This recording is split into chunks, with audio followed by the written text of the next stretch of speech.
성경 말씀은 잠언 23장 22절부터 26절입니다. 구약 성경 937면에 있습니다. 잠언 23장 22절부터 26절입니다.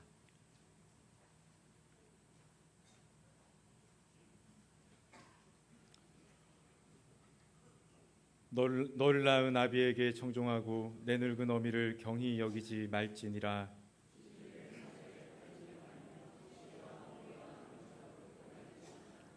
의인의 아비는 크게 즐거울 것이요 지혜로운 자식을 낳은 자는 그로 말미암아 즐거울 것이니라. 같이 읽겠습니다. 내 아들아 내 마음을 내게 주며 내 눈으로 내 길을 즐거워할지어다. 아멘. 할렐루야. 할렐루야. 가정의 달인데 여러분 가정이 늘 행복하시고 평안하시고 건강하시고 하나님이 주신 큰 복이 넘치시기를 주님의 이름으로 축원합니다. 오늘은 한국교회가 어버이 주일로 지키는 날입니다. 오늘 어버이 주일을 맞이해서 우리 부모님에게 어떻게 효도해야 되는지, 그리고 부모님의 마음을 어떻게 기쁘시게 해드려야 되는지를 오늘 본문을 중심으로 함께 생각을 해보고자 합니다. 첫째, 우리는 부모님에게 청종해야 합니다. 본문 22절을 보니까 너를 낳은 아비에게 청종하고, 그래서 청종한다 하는 것은 순종한다는 것을 의미하는 것입니다. 너를 낳은 아비라 하는 것은 내게 생명을 주신 분이 부모님이다, 그런 뜻입니다. 물론 하나님이 우리에게 생명을 주셨지만 부모님을 통해서 태어나게 하셨습니다. 그래서 우리는 부모님이 우리를 낳아주신 것 그 하나만으로도 감사해야 합니다. 한번 따라하겠습니다. 낳아주셔서 감사합니다. 부모님한테 그렇게 인사를 해야 되는데 부모님이 여기 안 계시면 집에 가서 인사할 생각을 하고, 지금은 옆에 있는 분에게 연습을 해보겠습니다. 부모님이라고 생각하고 시작.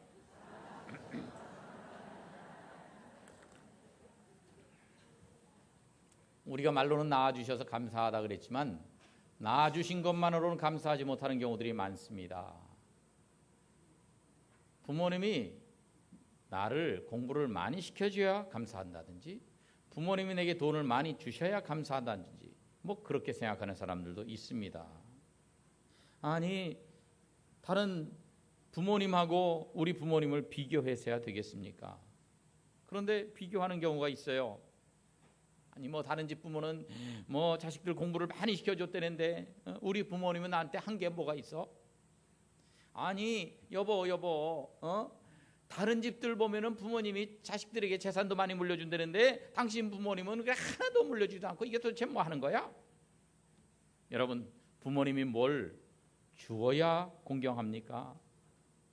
아무것도 안 주신다고 해도 낳아주시고 길러주신 은혜가 얼마나 큽니까? 아니, 낳고 나서 길러주지 않고 다리 밑에 내버렸다고 할지라도 세상에 내게 생명 주시고 내가 이 세상에 존재하게 하신 그 은혜가 너무나 고맙지 않습니까?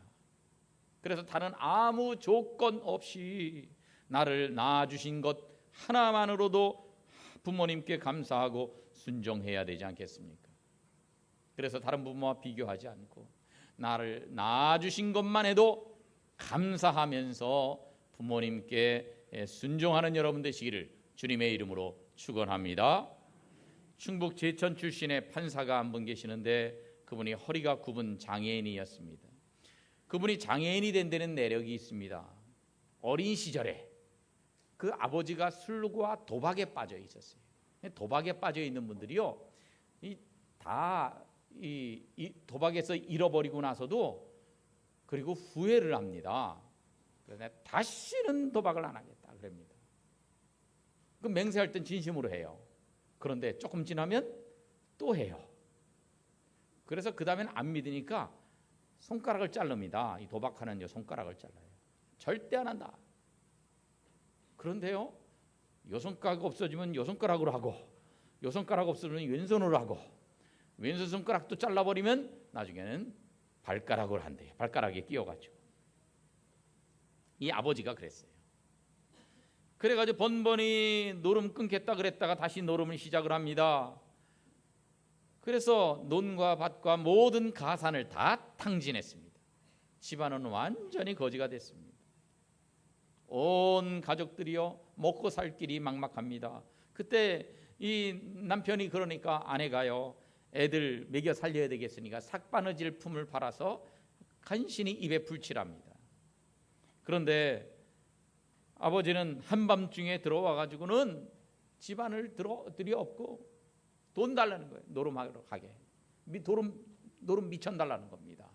내가 가면 다 따올 텐데 따가서 줄 텐데 뭘 그러냐고. 아유 무슨 돈이 있어요? 무슨 돈이? 있는 돈이고 재산이고 당신이 다 그 탕진을 해서 다 없어졌잖아요. 지금 자식들하고 얘네들 먹여 살리라고 내 정신 없는데 돈은 뭔 돈이 있어요? 먹고 죽으려고 그래도 먹고 죽을 돈도 없다. 그러니까 이 아버지가요 화가 나가지고 홧김에 마루에 자고 있던 어린 아들을 마당에 내 던져버렸습니다. 그래가지고 허리를 다쳐서 곱사등이 되었습니다. 그래서 이 장애가 생긴 거예요. 이 장애인인 이 어린아이에게는요 함께 놀아줄 친구도 없었습니다. 그러니까 이 놀아줄 친구가 없다는 게 꼭 나쁘기만 한 게 아닌 게 아무도 안 놀아주니까 공부만 또 열심히 한 거예요. 그래가지고 학교는 잘 가고 또 사법고시도 합격을 해가지고 판사가 되었습니다. 그런데 판사가 된 이 아들이요 자기 고생해서 키운 어머니는 물론이고 그 아버지에게까지 잘해서 효도를 해요. 그래가지고 쉬는 날은 자기가 손수 운전을 해가지고요 어머니 아버지 좋은 곳에 모시고 가서 구경도 시켜드리고 맛있는 것도 사드리고 막 그러는 겁니다. 동네 사람들이요 그 판사를 존경합니다. 세상에 그 아버지하고 같이 사는 거는 뭐 절대 안 할 거고 아주 쳐다보기도 싫을 텐데 그런데 어떻게 저렇게 잘할 수가 있느냐. 그런데 이렇게 효성을 다한 데에도 까닭이 있었습니다. 어려서부터 장애가 생겼는데 그에게 복음이 들어갔기 때문에 그래요. 예수님 믿게 되었습니다. 그래서 예수님 어려서부터 믿으면서 하나님의 은혜로 성장했습니다. 성경 말씀에 내 부모를 공경하라는 하나님 말씀 그대로 순종하리라 결심하고 비록 자기를 이렇게 불구로 만든 아버지이지만 끝까지 사랑하는 마음, 존경하는 마음 그것으로 효도를 계속했던 것입니다. 그렇습니다. 부모님이 우리에게 뭐 많이 퍼줘야 공경하는 거 아닙니다. 심지어 이렇게 자기 자신을 몸을 엉망진창으로 만들어 놓았다 할지라도 그래도 우리를 낳아주셨다는 것 하나만으로 부모님은 공경받아 마땅한 분입니다. 그래서 여러분 부모님에게 뭔가 받아서 부모님에게 감사하지 마시고 아무 조건 없이 나를 낳아주신 것 하나만으로 부모님께 감사하는 여러분 되시기를 주님의 이름으로 축원합니다. 그런데 이제 부모님에게 목돈이 있으면 이제 자식이 뭐 돈이 쓸 일이 있다. 그리고 자식에게 이렇게 내가 사업을 해야 되니까 돈을 달라. 그러면요 부부 싸움이 일어납니다. 엄마는 주려고 그리고 아버지는 안 주려고 그리고 싸움 나요. 그럴 때는 자식한테 있는 돈을 다 주는 게 좋겠어요? 안 주는 게 좋겠어요? 이 고등고시 보는 것도 아닌데 왜 이렇게 어려워하세요? 다 주는 게 좋겠어요? 안 주는 게 좋겠어요? 예.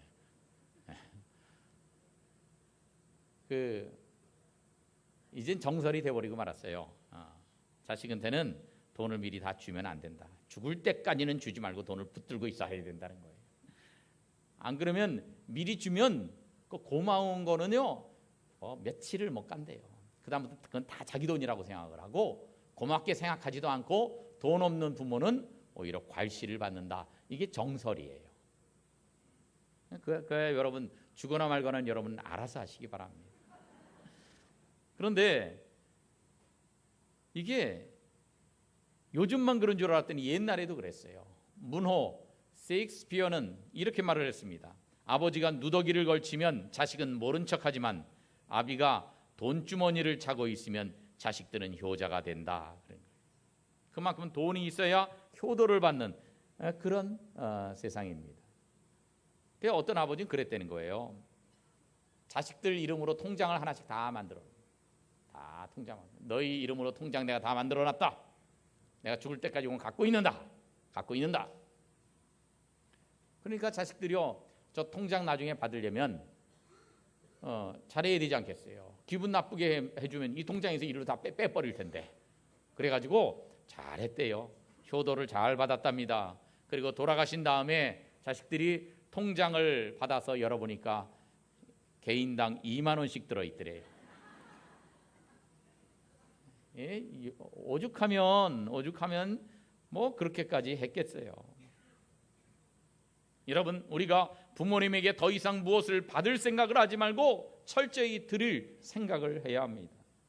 지금까지 받은 것만 해도 우리가 족한 줄 알아야 됩니다. 뭔가를 받아야 부모님에게 순종하는 것이 아니라 우리가 아무 조건 없이 부모님에게 순종해야 합니다. 하나님의 명령이기 때문에 그렇습니다. 에베소서 6장을 보니까 주 안에서 너희 부모에게 순종하라. 주 안에서. 그러니까 하나님께 죄 짓는 일까지는 순종을 못한다는 거예요. 그러나 하나님께 죄 짓는 일 외에는 다 순종해야 되는 것입니다. 그래서 진짜 하나님 싫어하시는 일 외에는 부모님께 다 순종하고 조건 없이 순종하고 부모님에게 청종하는 여러분들 되시기를 주님의 이름으로 축원합니다. 두 번째, 부모님을 무시하지 말라는 겁니다. 오늘 본문 22절 하반절을 보니까 빨간 글씨로 돼 있어요. 같이 읽어볼까요? 시작. 내 늙은 어미를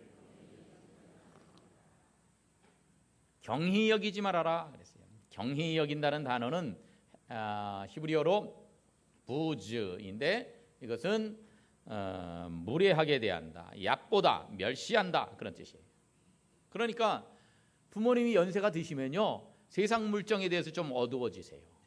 젊은 자녀들이 더 잘 알아요, 세상에 대해서. 그런다고 부모님 무시하지 말라는 겁니다. 부모님이 연세가 드시면 육신에 힘이 없어집니다. 그렇다고 부모님 무례하게 대하지 말라는 겁니다. 연세가 드시면 돈도 없어집니다. 그렇다고 부모님 무시하고 함부로 대하면 안 된다 하는 거예요. 그래서 부모님 무시하지 말아요. 부모님을 무시하면요, 그대로 자기가 받습니다. 여러분 고려장이라고 아시죠? 이 고려장이라는 게 실제로 우리 고려시대 때 있었느냐에 대해서 약간의 논란이 있어요. 이건 뭐 없었는데 뭐 일제시대 때 만들어낸 말이다 뭐 등등의 이제 이런 디베이트는 있는데, 그러나 하여튼 이게 외국에서도 과거에 많이 있었던 거예요. 노인이 되면 노인은 필요 없다 생각해서 산속에 갖다 버린다는 반인륜적인 그런 풍습입니다. 그래서 이 시절에 아들이 나이 많은 노모를 거동을 잘 못하시니까 지게에다가 지고 산속 깊이 들어갑니다. 근데 어린 아들이 같이 가자고 따라가겠다 그러니까 데리고 같이 갔어요. 그래서 산속에 가서 어머니를 내려놓고 싸놓은 음식도 내려놓고 어머니 요거 잡수세요.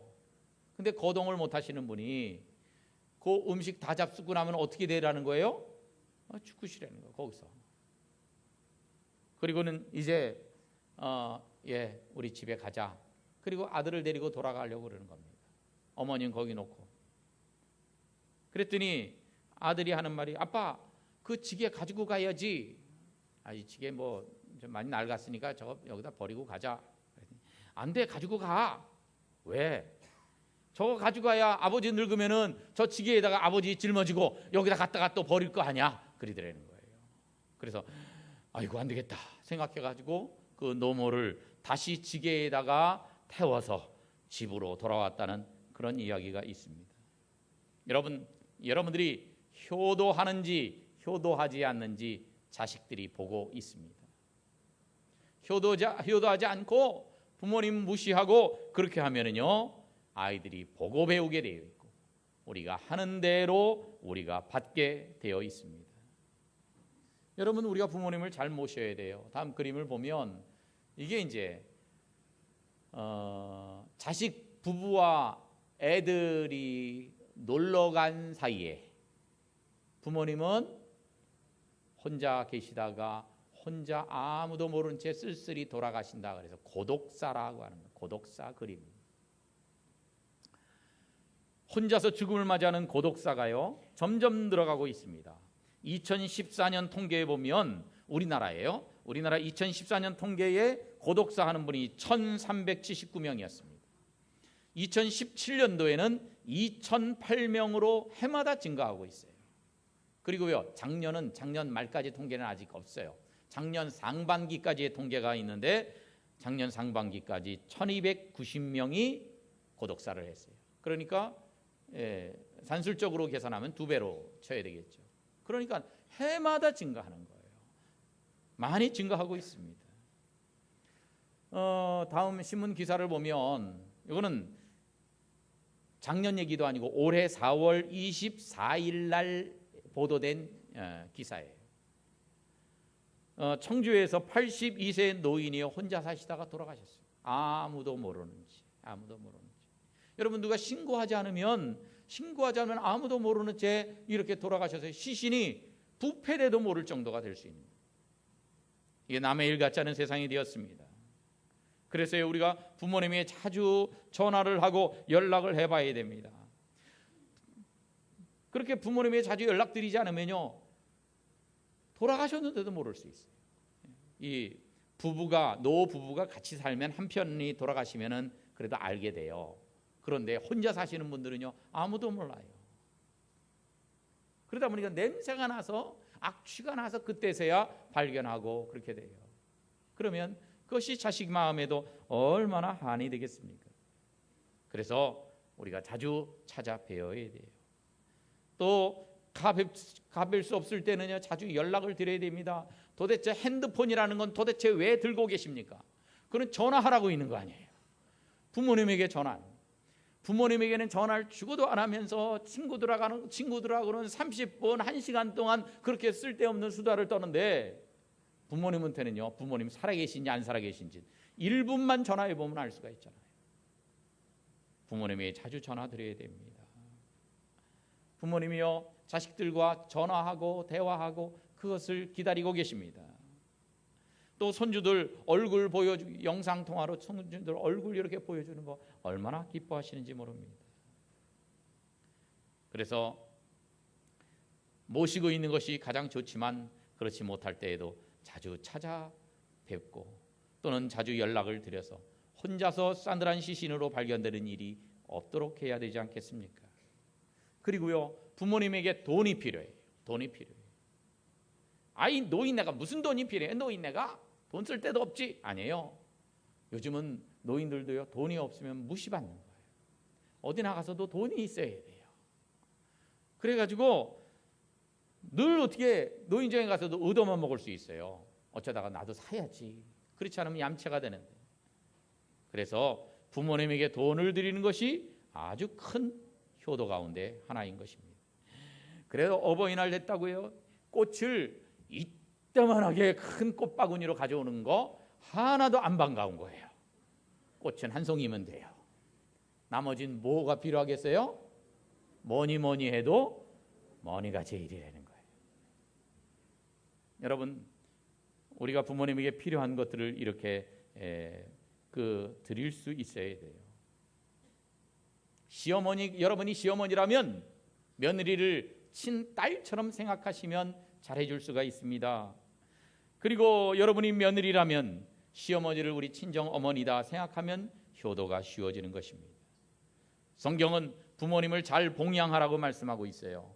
디모데전서 5장 8절에 보니까 누구든지 자기 친족, 특히 자기 가족을 돌아보지 아니하면, 가족을 안 돌아보는 거예요.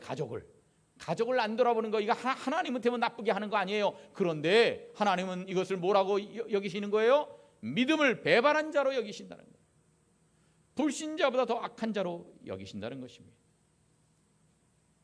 이 부모를 무시하는 자는 형벌을 받을 것이라고 말씀합니다. 잠언 30장 17절에 이런 말씀이 있어요. 같이 읽어볼까요? 시작.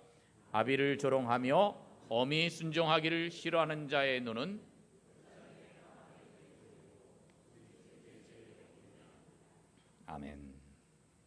부모를 무시하는 사람, 순종하지 않는 사람, 그런 사람에게 이런 형벌을 내리실 것이라고 말씀하십니다. 반대로 부모님에게 순종하고 부모님을 공경하는 사람은 하나님께서 복을 주실 것을 약속하고 계십니다. 에베소서 6장 1절에 보니까 너희 부모에게 순종하라 그랬어요. 6장 2절에 보니까 아버지와 어머니를 공경하라 그랬습니다. 이것은 약속이 있는 첫 계명이니 무슨 약속이 있다는 거예요? 3절에 보니까 이로써 내가 잘되고 땅에서 장수하리라 그랬어요. 잘되고 장수한다. 첫째, 잘되고 형통한다는 거예요. 두 번째, 건강하게 오래 산다는 거예요. 여러분, 우리가 형통하려고 그렇게 공부하고 형통하려고 애를 쓰고 있지 않습니까? 장수하려고, 건강하려고 그냥 이런 건강식품 저런 건강식품, 이런 약 저런 약 한 줌 해서 먹지 않습니까? 그래, 건강하려고 뭐 산에도 가고 헬스장에도 가고 운동하고 있지 않습니까? 그런데요, 효도만 잘해도 이런 복을 받는다는 거예요. 우리가 효도만 해도 이런 복을 받는데 왜 이것을 안 하고 있습니까? 효도해야 돼요. 우리 부모님에게 효도해야 돼요. 그러면 우리를 사랑하시는 부모님, 우리를 위해 사시는 그 부모님께서 우리에게 복을 주시는데, 참으로 우리가 이렇게 부모님의 마음을 기쁘시게 하고 부모님 정말 효도해서 부모님께 보람을 드리는 그런 자녀들 되시기를 주님의 이름으로 축원합니다. 찬송가 579장 1절 찬송합니다.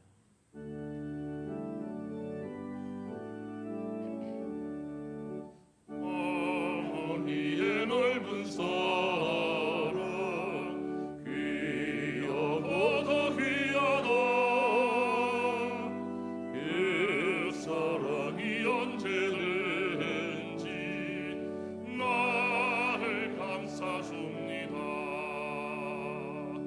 내가 울 때 어머니를 숙해 기도드리고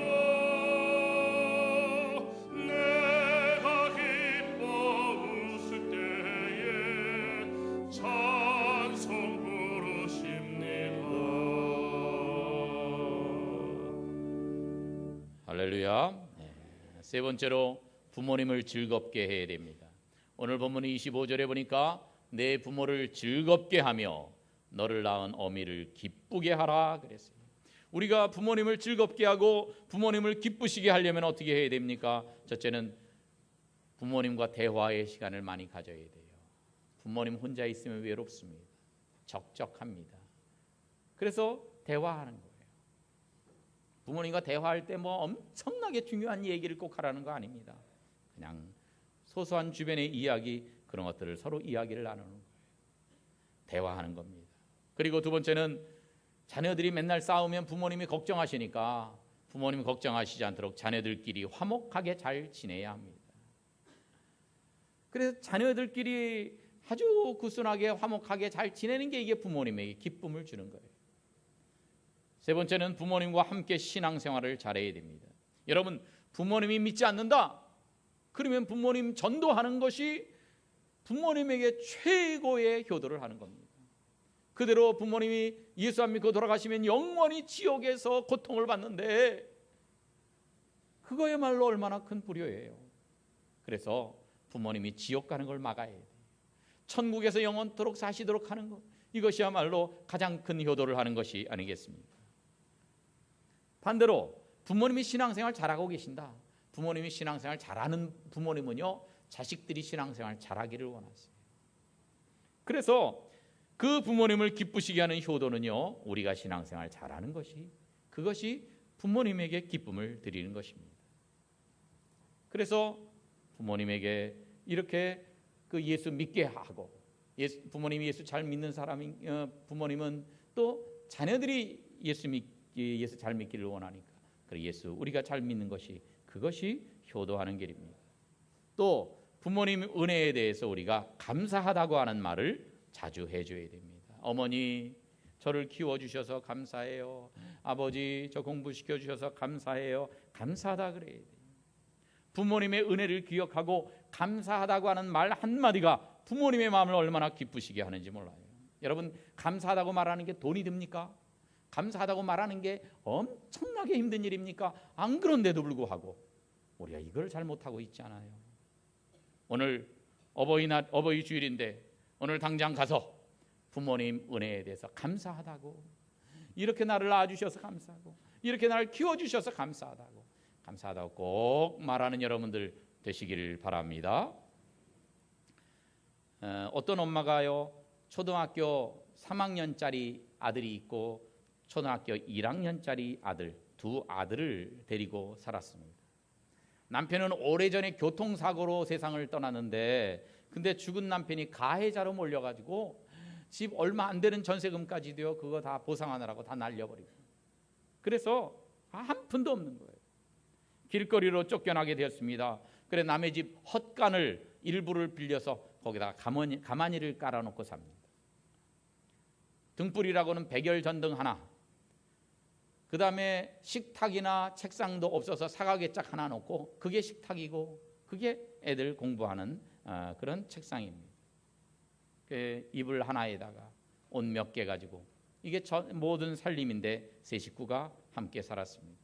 이 엄마가요, 애들 키우려니까 그 일을 새벽부터 나가가지고 새벽부터 나가서 빌딩 청소하는 일을 합니다. 그리고 나서는 낮에는 학교 급식을 가서 돕는 일을 해요. 그리고 나서 그 오후부터는 저녁까지 이 식당에서 이제 설거지하는 그런 허드렛 일을 합니다. 그러니 새벽부터 밤까지 일을 하니 얼마나 힘들겠어요. 그러다 보니까 집안일 할 틈이 없어요. 집안일은 초등학교 3학년짜리 아들이 다 맡아서 할 수밖에 없었습니다. 다행인 건 얘가 착해가지고 그래도 엄마 말을 잘 듣고, 그래 집안의 모든 일들 뭐 빨래를 하고 뭐 하고 얘가 다 하는 거예요. 동생 건사하고. 어느 날 엄마가 냄비에다가 콩을 잔뜩 앉혀놓고 집을 나가면서 메모를 써놨습니다. 영호야, 냄비에 콩을 앉혀놨으니까 이것을 졸여서 오늘 저녁 반찬으로 해서 먹어라. 콩이 물러지면 간장을 넣어서 간을 맞추면 된다. 이렇게 써놨어요. 그날도 하루 종일 일에 시달려 지칩니다. 너무너무 힘듭니다. 내가 앞으로 얼마나 이런 생활을 계속해야 되는가 아득합니다. 그런데 또 직장에서 윗사람들은 막 뭐 잘못했다고 나무라고 야단을 칩니다. 도저히 내가 이렇게 못 살겠다. 아무 희망도 없어서 못 살겠다. 더 이상 못 살아요. 내가 오늘 죽어야지. 결심을 합니다. 그래서 돌아오는 길에 약국 몇 군데를 들러서 수면제를 삽니다. 수면제를 이만큼 사서 돌아왔습니다. 이거 먹고 오늘 죽어야지. 그런데 집에 와보니까 두 아이가 가만히 위에서 자요. 그 이불 하나를 덮고 자고 나란히 잠들어 있습니다. 그 사각의 짝 식탁 위에 거기에 그 편지가 있어요. 엄마에게, 엄마, 오늘 엄마가 말해준 대로 콩이 물렁해졌을 때 간장을 부었는데 조금 많이 부었는지 동생이 짜서 못 먹겠다고 투정을 해서 얄미워서 한 대 때렸더니 애가 울고 그러다가 잠들었어요. 나는 한다고 열심히 콩을 삶아서 밥을 차려줬는데 그렇게 투정하는 애가 그 얄미워서 때렸는데 울었어요. 엄마가 보셨으면 동생이 우는 거 보고 얼마나 속상해 하셨겠어요. 엄마 용서해 주세요. 엄마 피곤하시죠? 저희들 때문에 새벽부터 엄마가 나가서 일하고 엄마가 고생하시는 거 다 알아요. 엄마가 고생하시는데 내가 잘 도와드려야 되는데 동생 울리기만 해서 죄송해요. 그런데 엄마 그렇게 힘든데 우리를 위해서 일하시고 우리를 위해서 애써주셔서 감사해요. 엄마 꼭 건강하세요. 엄마 사랑해요. 그 편지를 보고 엄마가 웁니다. 눈물을 흘립니다. 그러다가 펑펑 눈물을 쏟고 소리내서 웁니다. 두 아이를 끌어안고 웁니다. 아이고 어린 것이 한창 놀아야 될 때에, 네가 다른 애들 게임하고 그럴 때에 너는 집안일 하느라고 얼마나 고생이 많냐. 아이고 불쌍한 것. 엄마는 죽으려고 사온 수면제를 버립니다. 이 어린 것들을 끌어안고 결심합니다. 그래, 내가 절대 안 죽는다. 너희들 두고 안 죽는다. 너희들 잘 되는 것 내가 꼭 볼 거야. 사랑한다 얘들아, 사랑한다. 여러분, 행복이 별게 아닙니다. 서로 사랑한다는 말 해주는 것이 행복입니다. 서로 감사하다고 말하는 그 한마디가 우리에게 행복을 가져다 주는 것입니다. 행복한 가정 이루는 것, 지금 우리가 어떤 말을 하는가에 달려 있습니다. 사랑한다고 말하십시오. 감사한다고 말하십시오. 부모님에게 이런 말씀을 하십시오. 식구들에게 이런 말씀을 하십시오. 서로 배려하고 서로 사랑할 때에 우리 가정이 행복한 가정이 될 수 있을 텐데, 아무쪼록 이렇게 부모님의 고생과 부모님의 힘드신 모든 것들을 잘 이해하고 감사하다고 말씀드려서 부모님 마음을 기쁘시게 하고 행복한 가정을 이루는 복된 성도들 되시기를 주님의 이름으로 축원합니다. 기도하겠습니다. 고마우신 아버지 하나님, 하나님께서 우리에게 귀한 부모님을 주시니 감사합니다.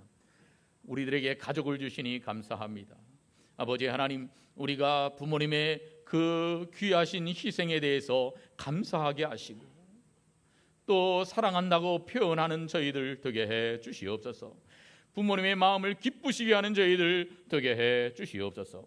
부모님 마음에 못을 박지 않도록 저희들 지켜 주시옵소서. 아버지 하나님, 우리의 부모님들 건강 지켜주시고 우리 부모님들 평생토록 기쁘게 사실 수 있도록 하나님이 친히 복에 복을 더하여 주시옵소서. 우리가 서로 사랑하며 사랑한다는 말을 하고 감사한다는 말을 해서 우리 가정들이 행복한 가정들이 다 되게 해 주시옵소서. 예수님의 이름으로 기도하옵나이다. 아멘.